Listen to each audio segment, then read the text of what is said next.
She waited tables, he worked construction. Their first child, Jack, was on the way. They were young and in love in America. And it doesn't get much better than that.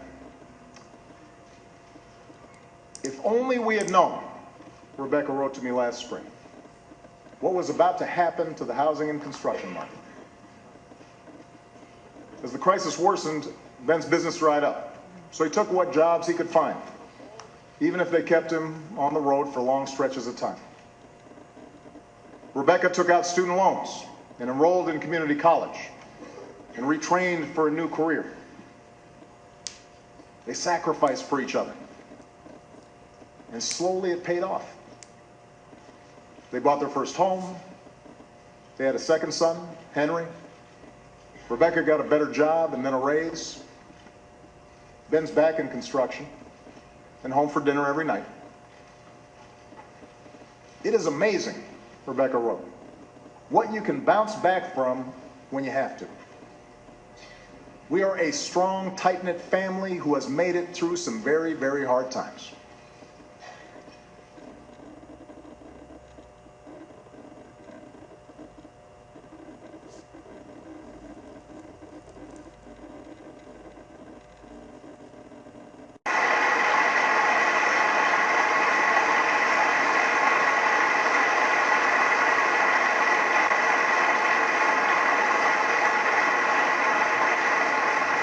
We believed we could reduce our dependence on foreign oil and protect our planet. And today, America is #1 in oil and gas. America is #1 in wind power. Every 3 weeks, we bring online as much solar power as we did in all of 2008. And thanks to lower gas prices and higher fuel standards, the typical family this year should save about $750 at the pump.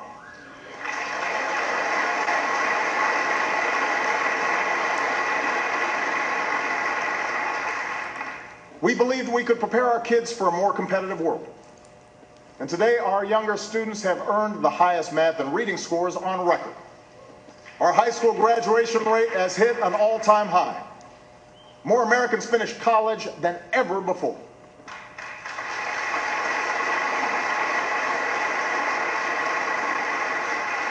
We believed that sensible regulations could prevent another crisis, shield families from ruin, and encourage fair competition. Today, we have new tools to stop taxpayer-funded bailouts and a new consumer watchdog to protect us from predatory lending and abusive credit card practices. And in the past year alone, about 10 million uninsured Americans finally gained the security of health coverage.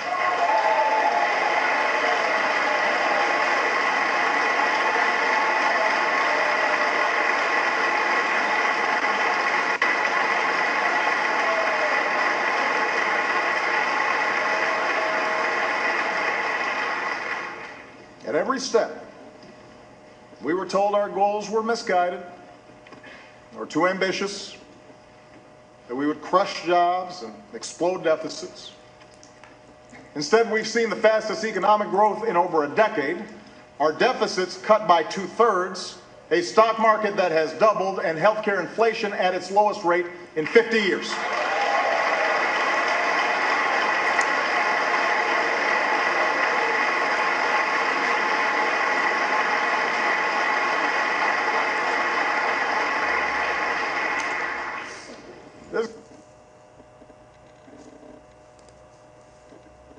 These will continue to work as long as politics don't get in the way.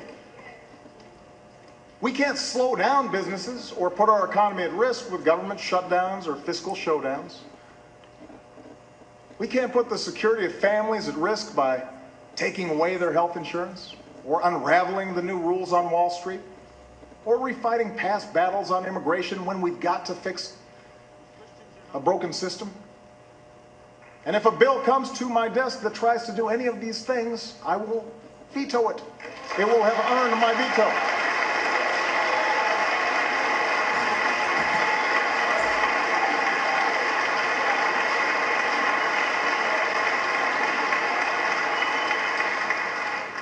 Today, thanks to a growing economy, the recovery is touching more and more lives. Wages are finally starting to rise again. We know that more small business owners plan to raise their employees' pay than at any time since 2007. But here's the thing. Those of us here tonight, we need to set our sights higher than just making sure government doesn't screw things up. The government doesn't halt the progress we're making. We need to do more than just do no harm. Tonight, together, let's do more to restore the link between hard work and growing opportunity for every American.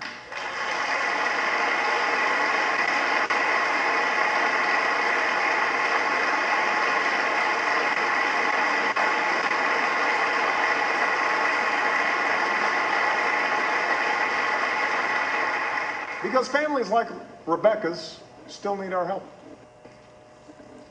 She and Ben are working as hard as ever, but they've had to forego vacations and a new car so that they can pay off student loans and save for retirement. Friday night pizza, that's a big splurge. Basic child care for Jack and Henry costs more than their mortgage and almost as much as a year at the University of Minnesota. Like millions of hardworking Americans, Rebecca isn't asking for a handout, but she is asking that we look for more ways to help families get ahead. And in fact, at every moment of economic change throughout our history, this country has taken bold action to adapt to new circumstances.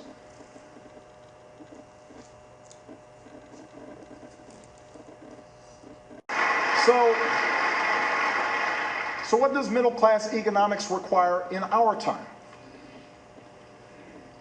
First, middle-class economics means helping working families feel more secure in a world of constant change.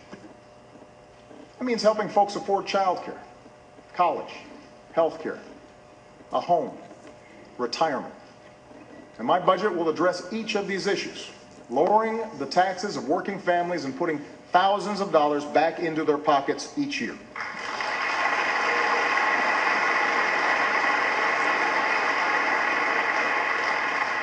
Here's one example. During World War II, when men like my grandfather went off to war, having women like my grandmother in the workforce was a national security priority. So this country provided universal child care. In today's economy, when having both parents in the workforce is an economic necessity for many families, we need affordable, high-quality child care more than ever.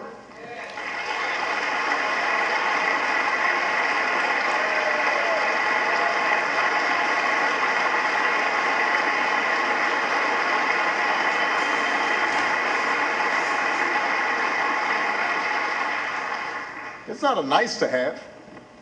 It's a must-have.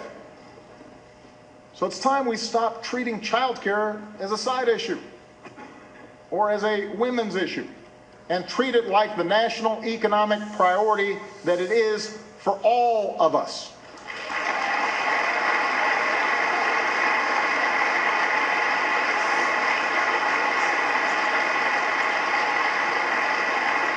And that's why my plan will make quality child care more available and more affordable for every middle-class and low-income family with young children in America by creating more slots and a new tax cut of up to $3,000 per child per year.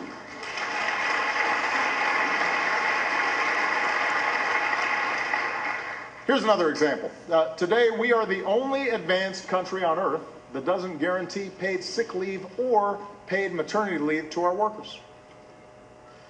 43 million workers have no paid sick leave. 43 million. Think about that. And that forces too many parents to make the gut-wrenching choice between a paycheck and a sick kid at home. So I'll be taking new action to help states adopt paid leave laws of their own. And since paid sick leave won where it was on the ballot last November, let's put it to a vote right here in Washington. Send me a bill that gives every worker in America the opportunity to earn 7 days of paid sick leave. It's the right thing to do.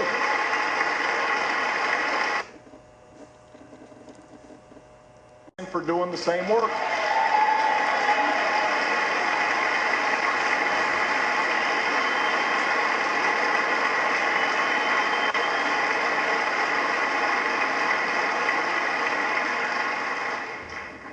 Missed? It's 2015. It's time. We still need to make sure employees get the overtime they've earned. And everyone in this Congress who still refuses to raise the minimum wage, I say this. If you truly believe you could work full-time and support a family on less than $15,000 a year, try it. If not, vote to give millions of the hardest working people in America a raise.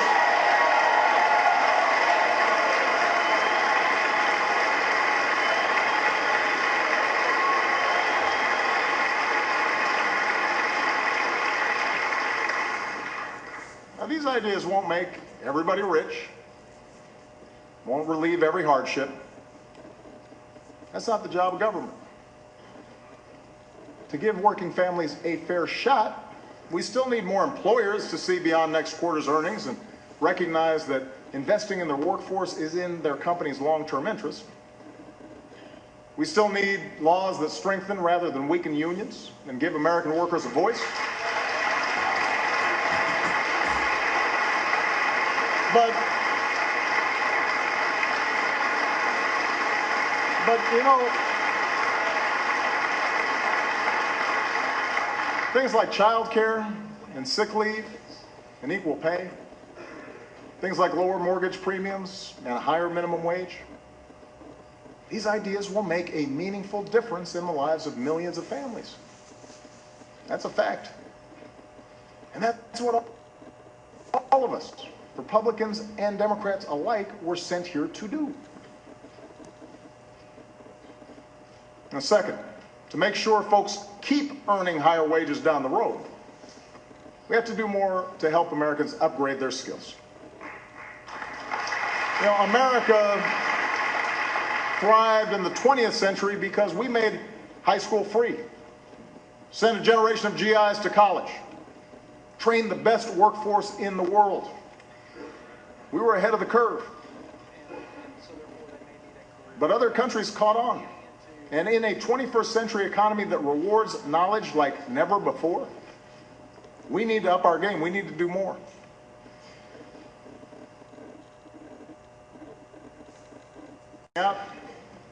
Some are older and looking for a better job. Some are veterans and single parents trying to transition back into the job market. Whoever you are, this plan is your chance to graduate ready for the new economy without a load of debt. Understand, you've got to earn it. You've got to keep your grades up and graduate on time. Tennessee, a state with Republican leadership, and Chicago, a city with Democratic leadership, are showing that free community college is possible. I want to spread that idea all across America so that 2 years of college becomes as free and universal in America as high school is today.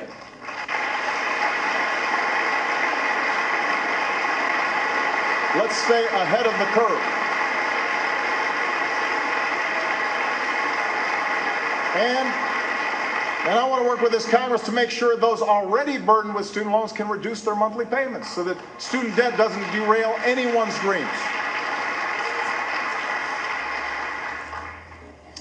Thanks to Vice President Biden's great work to update our job training system, we're connecting community colleges with local employers to train workers to fill high-paying jobs like coding and nursing and robotics. Tonight, I'm also asking more businesses to follow the lead of companies like CVS.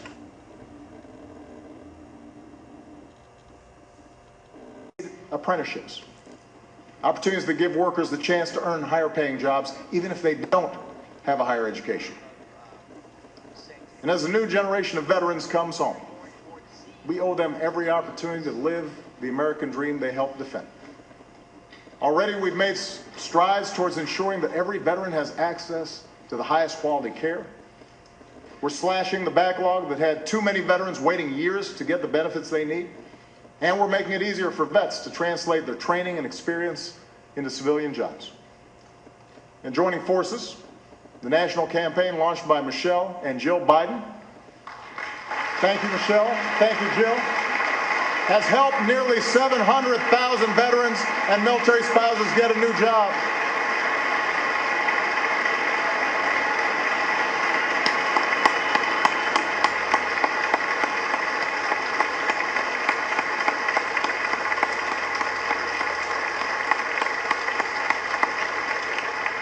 So to every CEO in America, let me repeat, if you want somebody who's going to get the job done and done right, hire a veteran.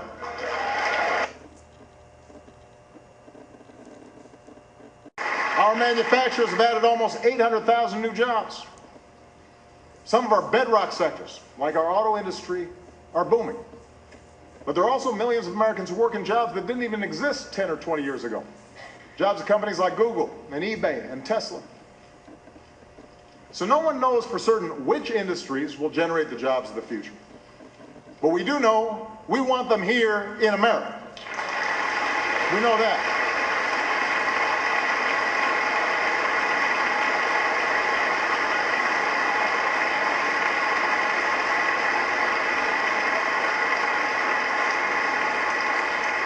And that's why the third part of middle-class economics is all about building the most competitive economy anywhere. The place where businesses want to locate and hire. 21st century businesses need 21st century infrastructure. Modern ports and stronger bridges, faster trains, and the fastest internet. Democrats and Republicans used to agree on this. So let's set our sights higher than a single oil pipeline. Let's pass a bipartisan infrastructure plan that could create more than 30 times as many jobs per year and make this country stronger for decades to come. Let's do it. Let's get it done. Let's get it done. 21st century businesses, including small businesses, need to sell more American products overseas. Today, our businesses export more than ever, and exporters tend to pay their workers higher wages. But as we speak, China wants to write the rules for the world's fastest growing region. That would put our workers and our businesses at a disadvantage. Why would we let that happen? We should write those rules. We should level the playing field. That's why I'm asking both parties to give me trade promotion authority to protect American workers with strong new trade deals from Asia to Europe that aren't just free, but are also fair. It's the right thing to do.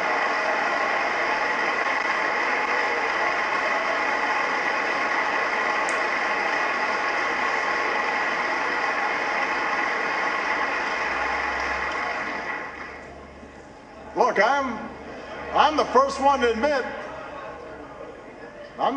admit that past trade deals haven't always lived up to the hype. And that's why we've gone after countries that break the rules at our expense. But 95% of the world's customers live outside our borders.